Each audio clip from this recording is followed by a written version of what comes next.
Madam Speaker, 2 days ago, I rose on the floor of this House to call for the resignation of the president of Sonoma State University in California.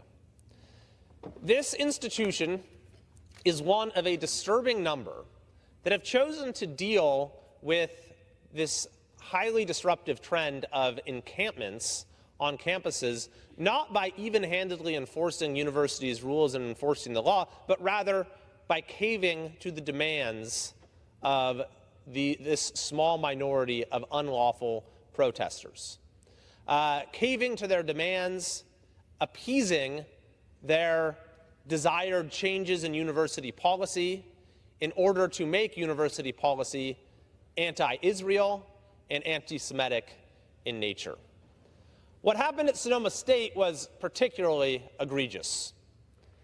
In response to the demands of the illegal encampment, the university president agreed to divest, agreed to an academic boycott, agreed to even scrub any mention of Israel from university materials. Perhaps worst of all, he agreed to convert the unlawful encampment into a permanent advisory council with the members of the encampment responsible for picking who is part of it, and they would then have the power to enforce these anti-Israel policies going forward.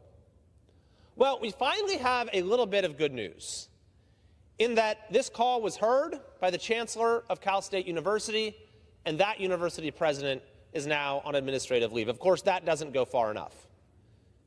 He has no business leading a university in our state or in this country when you are willing to institutionalize the anti-Semitic demands of those who are disrupting the university by unlawful means. Unfortunately, Sonoma State University is not alone in California, as you can see right here from these headlines. There are a number of other universities within the California State University system, within the University of California system, and at other institutions, public and private, across our state and across the country, where suddenly administrators have decided to negotiate with these encampments and to reach agreements with them based on what they want. It is hard to overstate just how perverse this truly is. Let's leave aside for a moment the substance of what they're agreeing to and just consider the message that this sends, the precedent that it sets. That the way to get what you want on a university campus is not by presenting a reasoned argument, not by convincing the governing body and your fellow students and other stakeholders. Rather, it is to try to use force to get your way. At these unlawful encampments, we heard an example from a student at Harvard in a committee hearing the other day. They are refusing to leave. They are occupying public spaces. They are disrupting the function of the university. In this particular example, they had self-appointed campus monitors who would follow Jewish students on campus around and monitor their activities. We've seen examples of occupying buildings. We've seen students being stopped from entering the campus, entering the library, entering other public spaces. We've seen loud disruptions that stop academic activities from proceeding. In a number of cases, universities have responded in a way that is also unacceptable, which is by canceling classes, canceling graduation ceremonies, and thereby punishing all students. But what message did this send? That those who are engaging in these unlawful activities, many of them not students, by the way, with a lot of funding coming from the outside, we're going to give them what they want. We're going to reward those tactics. What exactly does that encourage in the future? Of course, what it does is encourages these tactics to be repeated. And the reason that these tactics are being resorted to is because those who are behind the encampments know that their argument is completely morally bankrupt and bigoted and would never prevail in a reasoned dialogue which is why it's such a farce that some of these university leaders have patted themselves on the back and said, oh, dialogue is the answer. Negotiations are the answer. The problem is they are only giving voice to those who are creating the disruption. When these so-called negotiations are going on, it's only those who are responsible for the problem that are being listened to.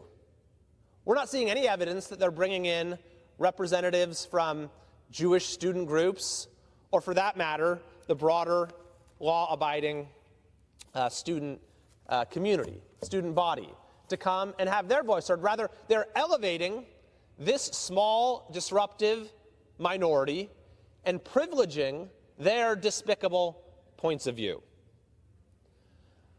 I want to submit for the record a letter that I have written to the leaders of our public education systems in California. Without objection. This is to President Drake, the president of the University of California, and Chancellor Garcia, who is the chancellor of California State University. I'll read a few excerpts here. We're sending them this letter today, and I'm hoping that it will put a stop to this incredibly disturbing trend. Over the past month, campuses in both the UC and CSU systems have been disrupted by illegal encampments.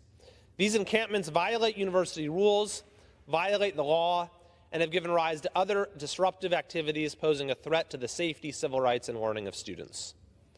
Some UC and CSU campuses have responded by rewarding the perpetrators and incorporating their anti-Semitic demands into university policy. Specifically, a number have agreed to boycott, divest, and sanction programs, BDS, relating to Israel. Just this week, we saw Sonoma State's president agree to end all study abroad programs in Israel and divest from companies associated with Israel. President Lee even went so far as to promise to scrub university materials of references to Israel and to convert the illegal encampment into a permanent advisory council charged with enforcing the new anti-Israel policies.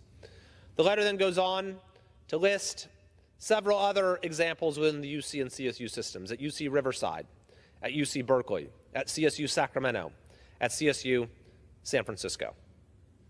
And continues, irrespective of the merits of these policy changes, which, to be clear, are altogether unmeritorious, bigoted, and quite possibly illegal under California's anti-BDS law, allowing a small minority to get their way through force is no way to run a campus. It is not clear what efforts, if any, these campus leaders made to consult with Jewish student groups or the broader law-abiding student body before capitulating to the demands of encampment participants. There is an urgent need for system-wide action in both the UC and CSU systems to restore order on campus, stop the adoption of BDS policies, and where appropriate, appoint new campus leadership. I'm a member of the Education and Workforce Committee and chair of the Workforce Protection Subcommittee, and am actively involved in the House of Representatives' ongoing investigations of anti-Semitism in higher education. I tell these university system leaders that I would like a timely response as to what steps they are taking to avoid further damage to California's universities, which have long been a tremendous asset to our state and country.